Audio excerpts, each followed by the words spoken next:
Greetings, fellow captains. In our previous episodes, we told you how to properly prepare for a battle, control your ship, and use your weapons in World of Warships.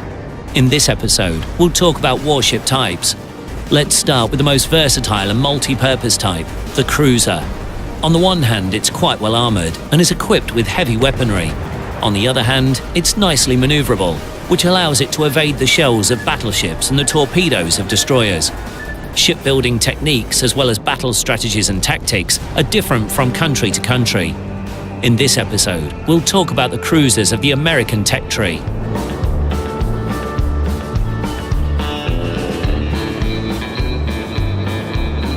US cruisers are distinguished by their heavy artillery, handsome armor protection, highly effective AA guns and high speed.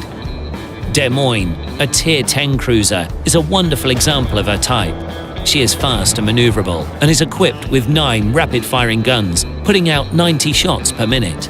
Indeed, every cruiser in this line is worth playing. You need not skip any of them.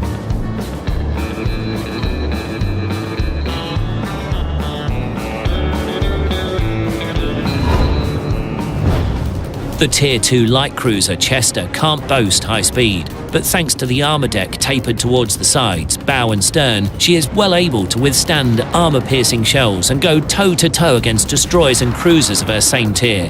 However, facing enemy battleships or higher-tier cruisers will be a challenge for her.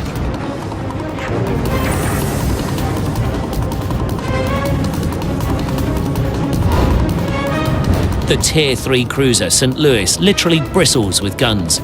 In top configuration, she is equipped with 14x6 in-main guns and 18 secondary guns. St. Louis poses a serious threat to all ships of Tier 2 through Tier 4.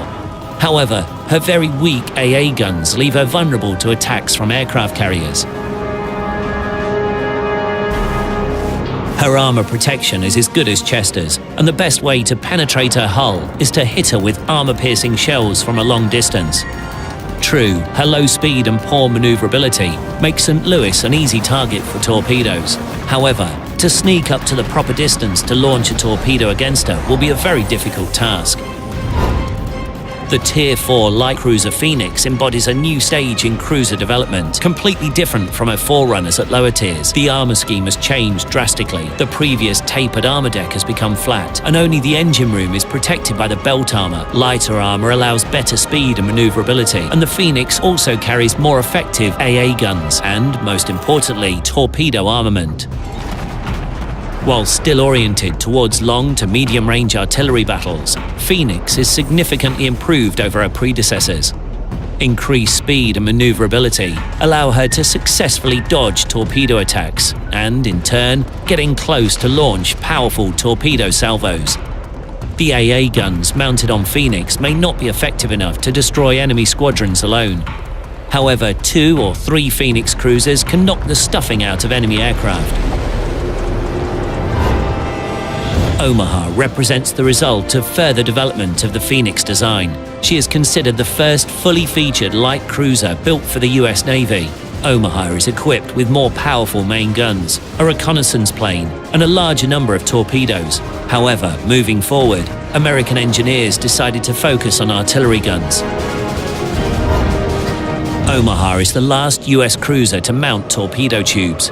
Cleveland is a light cruiser placed at Tier 6, at least for the moment. This is a high-speed and maneuverable warship. With her 12x6 guns, she can unleash a hail of fire on any adversary. She is a menace to destroyers and cruisers, and a pain in the neck for battleships and aircraft carriers. With her powerful AA guns, she can confidently fight against 1 or 2 enemy squadrons alone. Pensacola is the first US Navy heavy cruiser. She is well armoured and equipped with powerful artillery AA guns. This is a confident warrior. In top configuration, Pensacola is equipped with 4 main turrets, 2 double and 2 triple, allowing her to take on any type of opponent. New Orleans and Baltimore are second-generation heavy cruisers. Compared to their predecessors, they feature enhanced armour of the main turrets and magazines. These ships are also characterized by improved maneuverability, increased speed and powerful AA guns. And finally, the heavy cruiser Des Moines. She is equipped with the most powerful AA guns of any cruiser. Des Moines can provide outstanding cover from enemy destroyers and aircraft, but she can also be an effective attacker as well.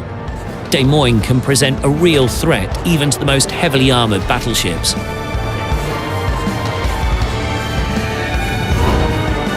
US Navy cruisers were primarily designed for maneuver battles using artillery armament. The key to success is to fight the adversary at long and medium ranges to avoid torpedoes, while using agility to make yourself a difficult target for battleships' main guns. With their powerful AA guns, high-tier cruisers can be effectively used to screen Allied ships. US Navy cruisers are multi-purpose warships, good both for attack and defense. A cruiser can pose a serious threat when acting alone, but 2 or 3 cruisers acting together can be a real battle-winning unit. That's it for now. In our next episode, we'll talk about the cruisers of the Imperial Japanese Navy.